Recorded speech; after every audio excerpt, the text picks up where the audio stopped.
Hi hello வணக்கம். நம்ம இந்த வீடியோவில் என்ன பார்க்க போகிறோம்னா ஃபினான்ஷியல் மேனேஜ்மெண்ட்டில் ஒர்க்கிங் கேபிட்டல் அப்படின்ற சாப்டரில் there is something called as estimation of working capital.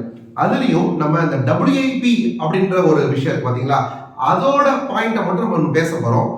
இன்னும் ஸ்பெசிஃபிக்காக சொல்ல போனால் சில சம்ஸில் வந்து WIP வந்து இத்தனை பர்சன்டேஜ் கம்ப்ளீஷன் அப்படின்னு சொல்லுவாங்க, 70% முடிஞ்சிருக்கு அந்த மாதிரிலாம் அதை சொல்லுவாங்க. சில சம்ஸில் பர்சன்டேஜ் ஆஃப் கம்ப்ளீஷனவே சொல்லியிருக்கவே மாட்டாங்க. ஆனால் ஒரு லைன் இருக்கும், இந்த labour cost and overheads accrues evenly throughout the period அப்படின்ற மாதிரி வார்த்தை கொடுப்பாங்க. Labour cost and overheads accrues evenly throughout the period அப்படின்ற மாதிரி கொடுத்துருவாங்க. அப்படி கொடுத்துட்டா ஜென்ரலா டீச்சர்ஸ் மெஜாரிட்டி டீச்சர்ஸ் என்ன சொல்லுவாங்க அப்படின்னு சொன்னா, பர்சன்டேஜ் கொடுக்கவே இல்லப்பா, அதனால வந்துட்டு நீங்க 50% கம்ப்ளீஷன் அப்படின்ற ஒரு அசம்ஷன் எடுத்துக்கோங்க அப்படின்வாங்க. 50% தான் WIP கம்ப்ளீட் ஆயிருக்கு அப்படின்ற அசம்ஷன் எடுத்து போடுங்க அப்படின்னு சொல்லுவாங்க. ஸ்டூடெண்ட்ஸும் ஓகே, அரைவரையா முடிஞ்சிருக்கு தானே, WIP அரைவரையா முடிஞ்சிருக்கு, அப்ப அரையா முடிஞ்சிருக்குன்னு சொல்றாங்க போல இருக்கு அப்படின்னு சொல்லிட்டு 50% அப்படின்ற மாதிரி கன்சிடர் பண்ணிட்டு போயிடலாம். அப்படிப்பட்ட ஆன்சர் கரெக்டா வந்துடும். ஆனா அது எப்படி வந்து அவங்க பர்சன்டேஜே சொல்லாத போது நீங்க 50% முடிஞ்சிருக்க மாதிரி எடுத்து போட முடியும்? ஆக்சுவலா evenly accrues throughout the year அப்படின்றது ஒரு ஸ்டேட்மெண்ட், அதுக்குன்னு ஒரு மீனிங் இருக்கு. அந்த மீனிங்கை படி தான் நம்ம போடணும். ஆனா என்னன்னா, அந்த மீனிங்கை கரெக்டா மேத்தமெட்டிக்கலா அப்ளை பண்ணி போட்டீங்கன்னா என்ன ஆன்சர் வருமோ அது கரெக்டா 50% எடுத்து போட்டீங்கன்னா வர ஆன்சர் சேமா இருக்கும். அந்த ஒரு காரணத்தினால 50% எடுத்து போட்டா ஆன்சர் வந்துருது.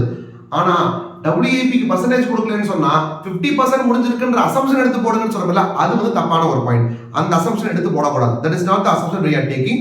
We have to do something else. அது என்னன்றதை நம்ம பார்க்க போறோம். மேத்தமெட்டிக்கலா என்னன்றதை நான் ப்ரூவ் பண்ணி காட்டுறேன். அந்த ஆன்சரை போட்டுட்டு அப்புறம் 50% போட்டு காட்டுறேன். ரெண்டு ஆன்சரும் சேமா வரும். அதனால நம்ம 50% எடுக்கிறோம்.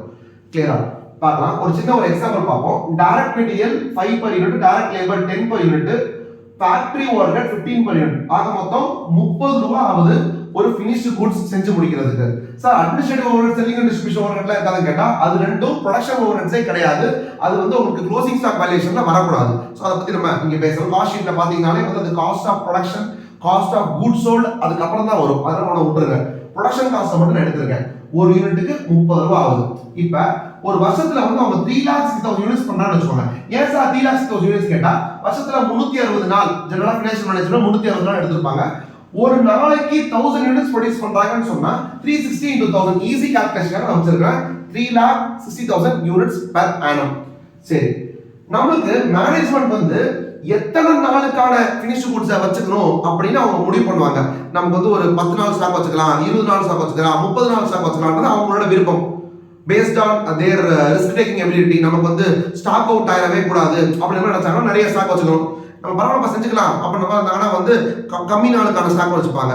லெட் அஸ் சே இந்த கம்பெனி வந்து 30 நாளுக்கான ஸ்டாக் வச்சு நினைக்கிறோம்னு வச்சுக்கோங்களேன். அப்ப 30 நாளுக்கான ஸ்டாக் எப்பவுமே நம்ம கம்பெனில இருக்குமா, க்ளோசிங் ஸ்டாக் இருந்துட்டே இருக்குமா? அப்ப அது செய்யறதுக்கான காசு இருக்குல்ல, அதுவே இங்க மாட்டிக்கிச்சா, அப்ப அவ்வளவு அமௌண்ட் எனக்கு எப்பவுமே வந்து ஃபினிஷ் கூட்ஸ்ல மாட்டிட்டே இருக்குமா? அந்த கால்குலேஷன் போடுவோம்.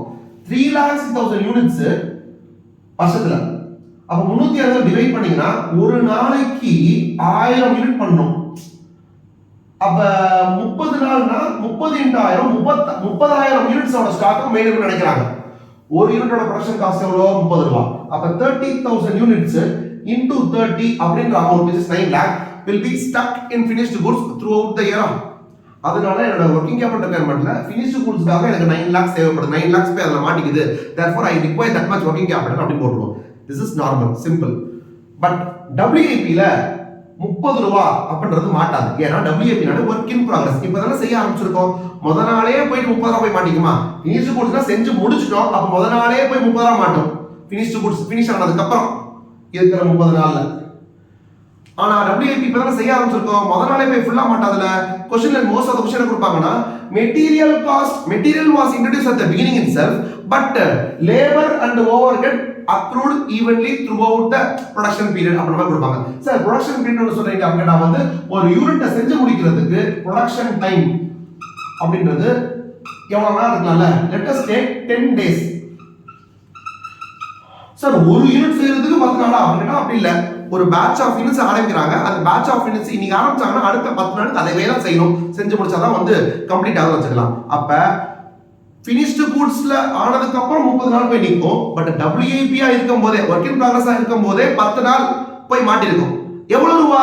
30 ரூபாவான்னு கேட்டா இல்ல. ரா மெட்டீரியல் மட்டும் 5 ரூபாய் ஸ்டார்டிங்லேயே போட்டிருக்கோன்றதுனால ஸ்டார்டிங்லேயே ரா மெட்டீரியல் இன்ட்ரோடியூஸ் பண்ணதுனால 10 நாளுமே 5 ரூபா மாட்டிருக்கும். ஆனா லேபரும் ஓவர் ஹெட்டும் டெய்லி கொஞ்சம் கொஞ்சமா இன்க்ரீஸ் பண்ணிருப்பாங்க. கொஞ்சம் வந்து என்ன சார் சொல்றீங்க? Let us take labour for example 10 rupees 10 rupees முதல் நாளே இன்க்ரீஸ் பண்ணிருப்பாமா? இல்ல, அவன் டெய்லி வந்து ஒர்க் பண்ணுவான். அப்போ டெய்லி வந்து ஒரு ரூபா இருக்கும். என்ன 1 ரூபா? 10 ரூபா வந்து நமக்கு லேபர், ப்ரொடக்ஷன் டேஸ் வந்து 10 நாள். அப்போ ஒவ்வொரு நாளும் 1 rupee of direct labour is incurred. அப்போ ஃபர்ஸ்ட் டே 1 ரூபா, செகண்ட் டே இன்னொரு ரூபா, தேர்ட் டே இன்னொரு ரூபா, அப்படியே போயிட்டு 10வது நாள் 10வது ரூபா வந்துடும். இப்படிதான் மாட்டுது. இவ்வளவுதான் நமக்கு இன்கம் ஆகுது, இவ்வளவுதான் மாட்டுது. என்ன பிரச்சனைனா இந்த 5 டேஸ் ஸ்டார்டிங்லேயே மாட்டுறதுனால 10 நாளும் அந்த 5 ரூபீஸ் மாட்டுது. அப்ப நம்ம கால்குலேஷன் ஈஸியா போட்டுடலாம். WIP போட போகும்போது 3,60,000 யூனிட்ஸ் ஒரு நாளைக்கு 360 நாள் இருக்கு. அப்ப ஒரு நாளைக்கு 1000 வரும். ஆனா நமக்கு இந்த ப்ரொடக்ஷன் பீரியட் வந்து 10 டேஸ். கரெக்டா? அப்ப 10 டேஸ் இது மல்டிப்ளை பண்ணோம்னா 10,000 யூனிட்ஸ் வரும்னு நினைக்கிறேன். 10,000 யூனிட்ஸ் வரும். 10,000 யூனிட்ஸ் நான் மேனுஃபேக்சர். எப்படி சார் 10,000 யூனிட்ஸ் வந்துச்சு? நான் 10,000 யூனிட் ஆரம்பிச்சாதான் 10 நாளும் இந்த 10,000 யூனிட் தான் மேனுஃபேக்சர் பண்ணுவேன். 10 நாள் மேனுஃபேக்சர் பண்ணாதான் 10 டேஸ்ல 10,000 யூனிட் செஞ்சு முடிக்க முடியும். அப்பதான் அந்த ஒரு நாளைக்கு 1000ன்ற கணக்கு மேட்ச் ஆகும். அப்ப 10,000 யூனிட் செய்ய ஆரம்பிக்கணும் ஒரு பேட்ச்ல. சரி, இங்க வாங்க. 10,000 யூனிட்லயுமே இந்த 5 ரூபா ஸ்டார்டிங் ரேட்லயே மாட்டிருமா? அப்பனா இன்டு 5 போட்டோம்னா மெட்டீரியல் காஸ்ட் பொறுத்த வரைக்கும் இப்படி வந்துடும். இந்த 30ன்றதே 5, 10, 15 எல்லாம் உட்பட்டது தான். அதுல WIP-லயும் 5 அதே மாதிரி மாட்டுது. ஆனா இந்த 10 ரூபா இருக்கு பாத்தீங்களா, அது அப்படி மாட்டாது. நம்மளுக்கு ஷார்ட்கட்டா என்ன சொல்லுவாங்க? அதான் பர்சன்டேஜ் கொடுக்கலப்பா, அதனால 10 இன்டு 50% போட்டு 5 ரூபான்னு போட்டுன்னு சொல்லுவாங்க. அப்பனா 5 ரூபாய் எழுத சொல்லுவாங்க. அதே மாதிரி லேபருக்கும் வந்து இன்டு 50% போட்டு 7.5 போட்டு 7.5 போட சொல்லுவாங்க. அதாவது 17.5 எடுத்துக்கோ, 30க்கு பதிலா 17 எடுத்து போட சொல்லுவாங்க. இதுதான் ஏன் பார்த்துருக்கோம். பாருங்க, இப்பதான் சொன்னேன் 10 ரூபாய 10 நாள் இன்கம் பண்றாங்கன்னு சொன்னா டெய்லி 1 ரூபி. டே 1 1 ரூபி, டே 2 1 ரூபி, 3 4 5 6 7 8 9 10 இப்படி இன்கம் பண்றாங்களா? இதை இப்படி பார்க்கறத விட இன்னும் பெட்டரா உங்களுக்கு விஷுவலா பிரசன்ட் பண்ணணும்னு சொன்னா ஃபர்ஸ்ட் டே 1 ரூபா தான் போட்டுருப்பாங்க. செகண்ட் டே இன்னொரு 1 ரூபா போடுவாங்க. அப்பனா செகண்ட் டேல இருந்து 2 ரூபா மாட்டிக்குது. தேர்ட் டே இன்னொரு 1 ரூபா போடுவாங்க. தேர்ட் டேல 3 ரூபா மாட்டிக்குது. இப்படியே பாத்தீங்கன்னா எனக்கு ஃபர்ஸ்ட் டே 1 ரூபி மாட்டிருக்கும், செகண்ட் டே 2 ரூபி மாட்டிருக்கும், தேர்ட் டே 3 ரூபீஸ் மாட்டிருக்கும். இப்படியே போனோம்னா லாஸ்ட் நாள் 10 ரூபா மாட்டிருக்கும், அதுக்கு முன்னாடி 9 ரூபா, அதுக்கு முன்னாடி 8 ரூபா இப்படி இருக்கும். இப்ப நான் 1ன்னு எடுக்க முடியாது, 2ன்னு எடுக்க முடியாது, 10ன்னு எடுக்க முடியாது. ஏதோ ஒரு நம்பர் எடுக்கணும்.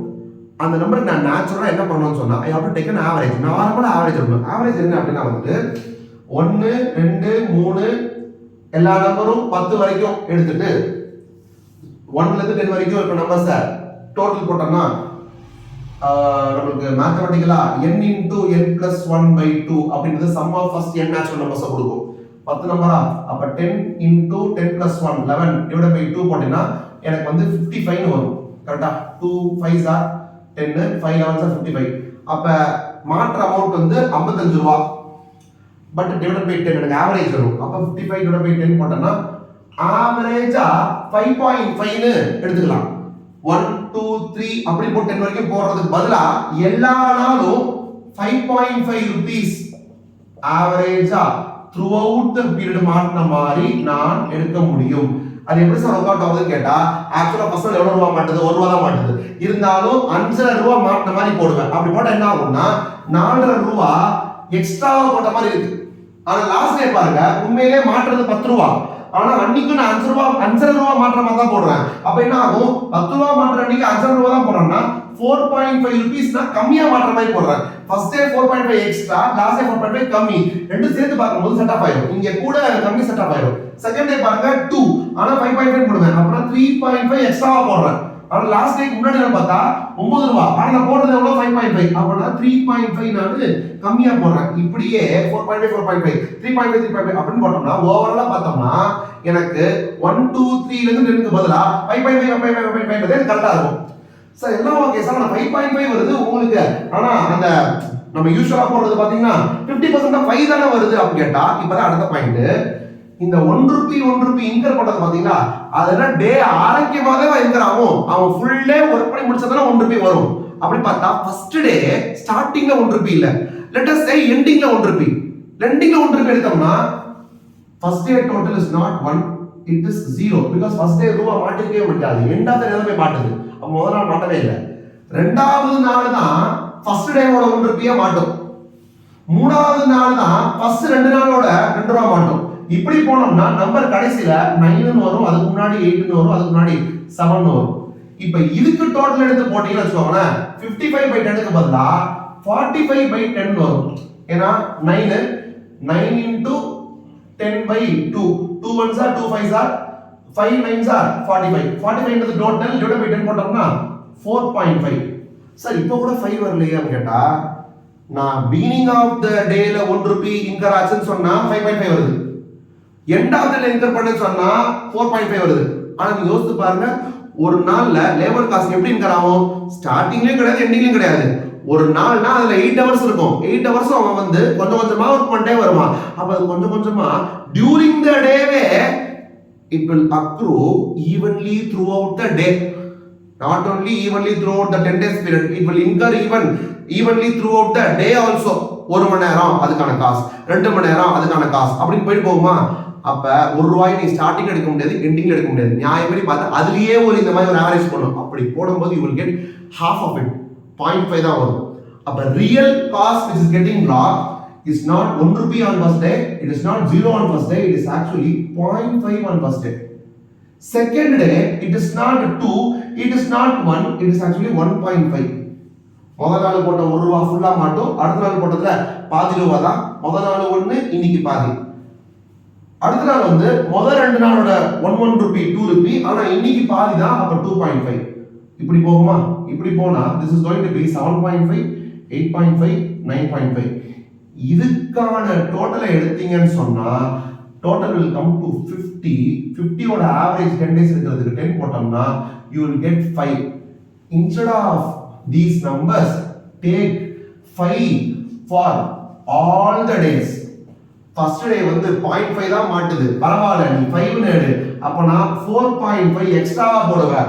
லாஸ்ட் டே வந்து 9.5 மாட்டிருக்கோம், இருந்தாலும் பரவாயில்ல நீ 5 ரூபாய் எடு. அப்ப நான் 4.5 கம்மியா மாட்டிருக்கோம். 4.5 4.5 3.5 3.5 2.5 2.5 அப்படியே சரியா போயிடும். அப்ப 0.5 1.5 2.5 இந்த நம்பர்ஸ்க்கு பதிலா காமனா எடுக்கிற நம்பர் தான் 5 5 5 for all the 10 days. அப்ப 10 நாளுக்கும் 5 ரூபாய் எடுக்கணும் அப்படின்றதுனால தான் நாம 10 ரூபீஸ்ல 50% போட்டு அதை 5 ன்னு போடுறோம். மைக் டிராப் மாதிரி வந்து மார்க்கர் டிராப். சப்போஸ் இந்த பாயிண்ட்டை வந்து இந்த வீடியோல தான் நீங்க ஃபர்ஸ்ட் டைம் தெரிஞ்சுக்கிறீங்க அப்படின்னு சொன்னா தயவு செஞ்சு கமெண்ட் பண்ணுங்க அண்ட் உங்களோட ஃப்ரெண்ட்ஸ்க்கு ஷேர் பண்ணுங்க. தேங்க்யூ.